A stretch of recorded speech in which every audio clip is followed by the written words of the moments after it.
The sun sank slowly into the thicket of the ancient forest, staining the pine trunks the color of dried blood.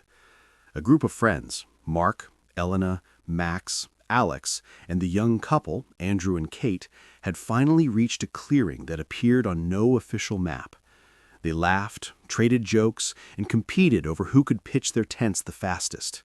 Andrew and Kate seemed to be the center of this small universe. They were constantly holding hands, whispering private jokes, and looking utterly happy, as if the towering woods around them were merely a backdrop for their love.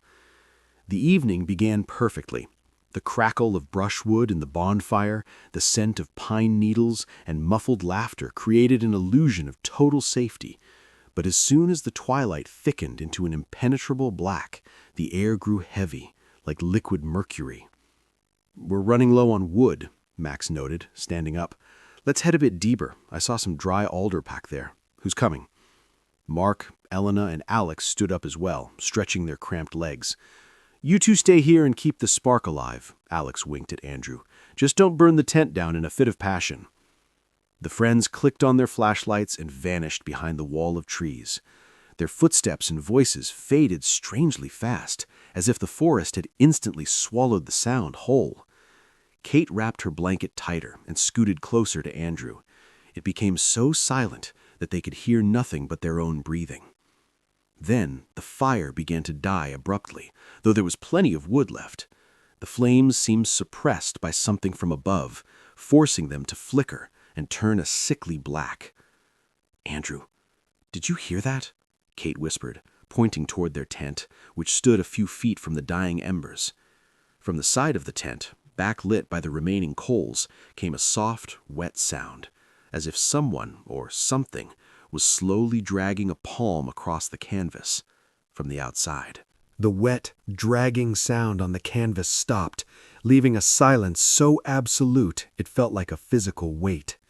Andrew reached for his flashlight, his knuckles white as he gripped the plastic casing. "It's probably just a branch, Kate," he whispered, though his voice lacked conviction. There was no wind. Suddenly, a dull thud hit the side of the tent, then another. From the dying glow of the embers outside, they saw it, a pale, elongated handprint appearing on the nylon wall. It didn't look human.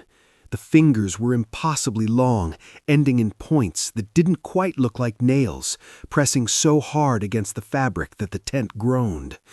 Then came more. Left, right, top, dozens of handprints began to blossom across the surface, as if a crowd was surrounding them, silently feeling for an opening. "Andrew, don't!" Kate sobbed, her voice a mere thread of air as he stood up. "I have to see what it is. If I yell, the guys will hear me. They can't be far." Andrew unzipped the flap. The metallic zip sounded like a scream in the quiet forest. He stepped out into the blackness, his flashlight beam cutting a frantic path through the trees. For a heartbeat, there was nothing. Then Kate heard a sound like a dry branch snapping, loud and wet. Andrew didn't even have time to shout. His flashlight dropped to the grass, rolling over to illuminate his boots before he was violently jerked upward into the canopy. There was a sickening thud as something heavy hit the earth, followed by a spray of dark liquid hitting the side of the tent. Kate screamed, a high, piercing sound that tore through the woods, but it was cut short by a sudden, unnatural stillness. The forest became a vacuum. No crickets, no wind, no Andrew. Minutes later, crashing through the underbrush, Mark and the others burst into the clearing, their heavy breathing ragged. They found Kate sitting in the dirt, staring blankly at the tent. "Kate, where's Andrew?" Mark gasped, his light hitting the tent. He stopped mid-sentence. The tent wasn't just covered in handprints anymore. It was drenched in something dark and steaming, and the handprints were now charred black, as if the hands that touched the fabric had been searing hot. "Andrew? Andrew!" Mark's voice cracked as he swung his flashlight toward the trees. The beam hit a pile of shredded fabric, what remained of Andrew's jacket, hanging from a branch 10 feet up. Beneath it, the grass was matted and dark. Kate didn't move. She didn't even blink when Elena knelt beside her, shaking her shoulders. Kate's eyes were fixed on the tent, where the charred handprints were beginning to smoke, emitting a faint smell of ozone and rotting meat. "We have to leave, now," Max hissed, his hand hovering over the knife at his belt. "Forget the gear. We run back to the trail." "We can't leave him," Alex cried out, but his protest died as he looked at the ground. There were no footprints leading away, no signs of a struggle, just a sudden, violent absence. They huddled together, forming a tight circle, their flashlights creating a chaotic cage of light against the encroaching woods. As they began to back away from the clearing, a sound started. It wasn't a growl or a scream. It was a click. A rhythmic, metallic clicking that seemed to come from the very air around them. "Stop!" Elena gasped, clutching Mark's arm. "Look at the trees." The pines weren't swaying, but they were bending, not from the wind, but as if something immense was leaning on them, moving through the canopy without touching the ground. Suddenly, the clicking stopped. From the darkness above, a voice spoke. It was Andrew's voice, perfectly pitched, warm and calm, exactly as he had sounded an hour ago. "Kate, I found the wood. It's so warm out here. Come see." Kate's head snapped up. A glimmer of hope, sharp and dangerous, flashed in her eyes. "Andrew?" "No, Kate, don't look up," Mark shouted, grabbing her, but it was too late. High above, nestled between two thick branches, a shape began to unfold. It wasn't a beast, and it wasn't a man. It looked like a cluster of pale, translucent ribs, woven together like a cage, pulsating with a sickly violet light.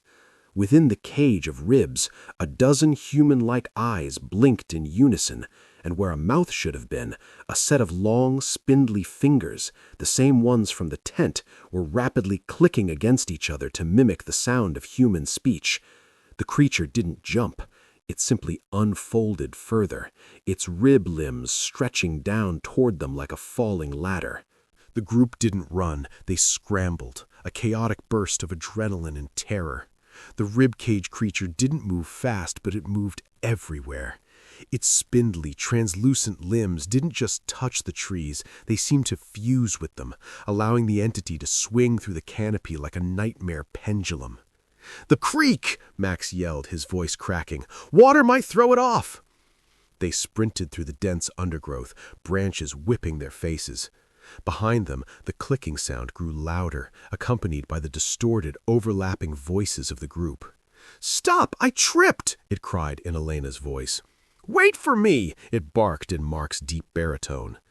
The mimicry was so perfect it felt like their own shadows were mocking them. Suddenly Alex screamed.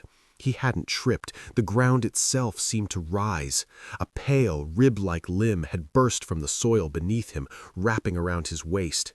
"Alex!" Mark turned, swinging his heavy maglite like a club. He smashed the light against the creature's limb, but instead of breaking bone, the flashlight passed through it as if it were made of thick, cold smoke. The limb tightened. With a sickening pop, Alex's ribcage collapsed inward. The creature didn't pull him up, it began to fold him. His body was forced into a tight, unnatural ball, and then, before their eyes, the creature's pale skin began to grow over him, absorbing his mass into its own translucent structure. It's building itself," Kate whispered, her voice devoid of hope. She saw a new set of eyes blink open on the creature's side, Alex's eyes, still wide with the shock of his final moment. They reached the creek, splashing into the icy water, but the horror didn't stop. As they reached the center, Elena slipped. When Mark reached down to grab her, he realized with a jolt of pure ice in his veins that he wasn't holding her hand. Elena was standing 5 feet away, pale and trembling. The Elena in the water looked up at Mark. Its face was a perfect mask, but its neck was 3 feet long, coiled under the water like a pale eel. It smiled, showing rows of needle-thin teeth that vibrated with that same clicking sound. "Mark," the thing in the water said, its voice a wet, gurgling version of his own. "I'm cold. Let me in." Mark let go as if the skin he touched was burning acid.